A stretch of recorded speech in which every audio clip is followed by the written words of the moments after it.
7.25 kgs of mangoes cost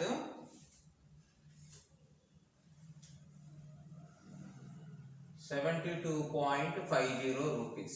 ఇది ఇచ్చింది 7.25 kgs of mangoes is equal to 72.50 rupees. అయితే 1 kg mangoes cost ఎంత తెలియదు కాబట్టి x. 1 kg మ్యాంగోస్ కాస్ట్ తెలియదు కాబట్టి x అనుకో. ఆడ కనుక్కోమంది కూడా అదే 1 kg మ్యాంగోస్ కాస్ట్ ఎంత అని. 7.25 kgs ఆఫ్ మ్యాంగోస్ కాస్ట్ 72.50 అయితే 1 kg మ్యాంగోస్ కాస్ట్ ఎంత తెలియదు కాబట్టి x అనుకో. క్రాస్ మల్టిప్లికేషన్ చేద్దాం. 7.25 into x is equal to 1 into 72.50. ఇక్కడ చూసుకుంటే x is equal to దీన్ని పంపిస్తే డివైడెడ్ బై ఇది 1 into 72.50 72.50నే. ఎందుకంటే 1 తోటి మల్టిప్లై చేస్తే అదే వాల్యూ వస్తుంది కాబట్టి 72.50. ఈ వాల్యూ ఇంటూలో ఉంది, ఇటువైపుకి వెళ్తే ఏమవుతుంది 0 అవుతుంది. సారీ డివైడెడ్ బై అవుతుంది అంటే 7.25 7.25. నువ్వు జాగ్రత్తగా గమనిస్తే ఇక్కడ 0 పెట్టుకోవచ్చు మనం.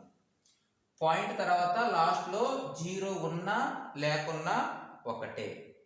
లేదు అంటే ఇక్కడ 0 తీసేసి ఇక్కడ లాస్ట్లో 0 ఉన్నా ఒకటే లేకపోయినా ఒకటే. ఇక్కడ ఎక్కడ డిఫరెన్స్ వస్తుంది నీకు పాయింట్లో? ఇక్కడ 2 డిజిట్స్ తర్వాత పాయింట్ ఉంది, ఇక్కడ 1 డిజిట్ తర్వాత పాయింట్ ఉంది, ఇక్కడ 2 డిజిట్స్ తర్వాత పాయింట్ ఉంది. దాన్ని చిన్నగా మార్చి రాసుకుందాం అండి, జాగ్రత్తగా చూడండి. 72.5 డివైడెడ్ బై దీన్ని కూడా ఏం రాస్తాను అంటే 72.5 డివైడెడ్ బై 10. ఎందుకంటే ఒక పాయింట్ యువతలకు సరిపోయింది కాబట్టి ఒకటి పక్కన ఒక 0 వేసుకుందాం. ఒక 2 అనేది యువతలకు వచ్చింది, ఇక్కడ 10 వేసుకుందాం. ఇలా రాసుకోవచ్చు. ఇప్పుడు ఈ 10 అనేది ఏమవుతుంది పైకి వెళ్ళిపోతుంది. So that is equal to 72.5 divided by 72.5 into 10 into 10. ఇప్పుడు ఈ వాల్యూ క్యాన్సిల్ అయితే 1 వస్తుంది కాబట్టి ఇక్కడ రాద్దామండి. 1 into 10 is equal to 10. So అది 1 kg కాస్ట్ వచ్చేసరికి 1 kg మ్యాంగోస్ కాస్ట్ ఎంత అవుతుంది x అంటే 10 రూపీస్ అవుతుంది. ఓకే, సో ఇది ప్రాబ్లము. మీరు ఈ వీడియోని రిపీట్ చేసుకుని మళ్ళీ ఇంకొకసారి చూడండి, క్లారిటీగా అర్థమవుతుంది. Okay, we will move to next problem. 4th problem చాలా సింపుల్ ప్రాబ్లం ఇచ్చాడు. 1 ml is equal to dash అన్నాడు. ఈ లెసన్ చేయాలంటే మీరు డెసిమల్స్ బాగా నేర్చుకొని ఉండాలి. లేదంటే డెసిమల్స్ లెసన్లోకి వెళ్ళి మన వీడియోలో మన ఛానల్లో ఉన్నాయి ప్లేలిస్ట్లోకి వెళ్ళి డెసిమల్ లెసన్స్ ఒకసారి చూడండి. Okay, 1 milliliter is equal to dash litres. 1 milliliter is equal to dash litres. మనకు తెలిసిందేంటి 1 లీటర్కి 1000 మిల్లీలీటర్స్. 1 మిల్లీలీటర్ ఏమవుతుంది 1/1000 litres. 1 litre is equal to 1000 millilitres. 1 millilitre is equal to 1/1000 litres. కాబట్టి 1 millilitre is equal to 1/1000 litres. ఇది మనకి ఇచ్చిన ఆప్షన్స్లో లేదు, వాడు డెసిమల్స్లో రాశాడు. కాబట్టి 3 zeros ఉన్నాయి కాబట్టి 3 డిజిట్స్ తర్వాత పాయింట్ పెట్టు. ఇక్కడ 3 zeros ఉన్నాయి కాబట్టి 3 డిజిట్స్ తర్వాత పాయింట్ పెట్టు. ఇది 1 2 3 ఇక్కడ పెట్టాలి పాయింట్. అంటే ఎంత వచ్చింది మనకి 1 millilitre is equal to 0.001 litres వస్తుంది. సో ఇది ఆన్సర్. చాలా చిన్న problem. 1 millilitre is equal to ఎన్ని లీటర్స్ అన్నారు. మనకు తెలుసు 1 లీటర్ వచ్చేసరికి 1000 మిల్లీలీటర్స్ అవుతుంది.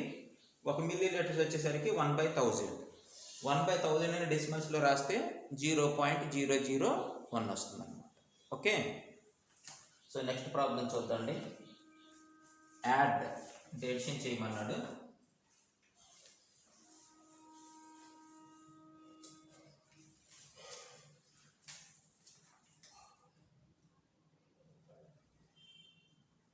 25 liters 276 milliliters ni 15 liters 891 milliliters దీనికి యాడ్ చేయమన్నారు. ఓకే, ఆ యాడ్ చేద్దామంటే ఏమొస్తుందో చూద్దాం. 6 + 1 7, 7 + 9 16, 11 వస్తుంది. ఆ 11 వస్తే క్యారీ వేసుకోవడం కుదరదు, ఇది ఇలాగే ఉంచు. ఇక్కడ వచ్చిన 11 మనం క్యారీ అయిపోయింది. ఇక్కడ 5 + 5 10, ఇక్కడ ఎంత వస్తుందంటే 4, 40 లీటర్స్. ఇది మిల్లీలీటర్స్. అయితే ఎలా రాయొచ్చు? 40 లీటర్స్ ఇచ్చుడు 1100 ఉంది. 1167 అంటే 1000 ప్లస్ 1000 milliliters ప్లస్ 167 milliliters. ఇక్కడ 40 లీటర్స్ ప్లస్ ఇక్కడ 1000 milliliters ఎలా రాయొచ్చు? 1 లీటర్గా రాయొచ్చు. 167 milliliters. 40 లీటర్స్కి 1 లీటర్ని యాడ్ చేసామనుకోండి, ఎంత వస్తుంది? 41 లీటర్స్ ప్లస్ 167 milliliters. ఇదన్నమాట. ఓకే, సో ఇలాగా యాడ్ చేసుకోవాలి. సో 25 లీటర్స్ని 276 millilitersకి, 15 లీటర్స్ని 891 millilitersకి యాడ్ చేసాము.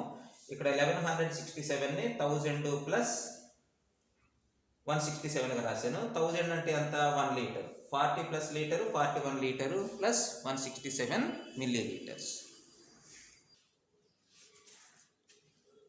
నెక్స్ట్ ప్రాబ్లం చూద్దాండి. Time in a clock is 9 o'clock.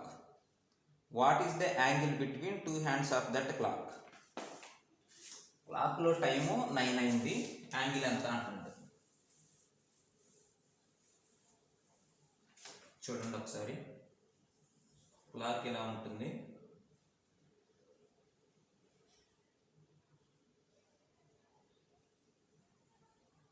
ఇలా ఉంటుంది క్లాక్.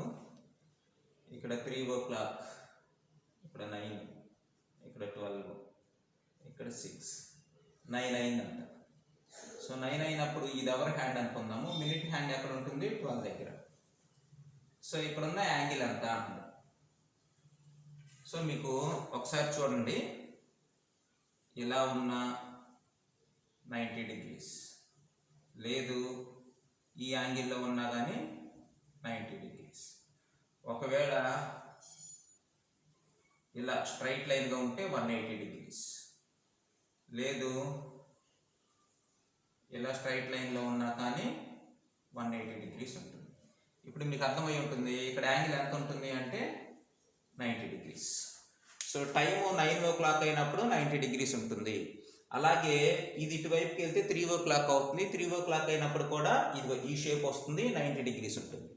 లేదా టైము 6 అయినప్పుడు స్ట్రైట్ లైన్ ఉంటుంది, 180 degrees, ఇక్కడ 180 degrees. లేదా టైము 9:15 అయినప్పుడు కూడా స్ట్రైట్ లైన్ ఉంటుంది, 180 degrees. ఓకేనా? సో ఇది ఫ్రెండ్స్, మీకు ఎవరికైనా నవోదయ బుక్స్ కావాలంటే కనుక స్క్రీన్ మీద కనిపిస్తున్న నెంబర్స్కి కాల్ చేయండి. Thank you for watching this video. అలాగే మా ఛానల్ని సబ్స్క్రైబ్ చేయండి.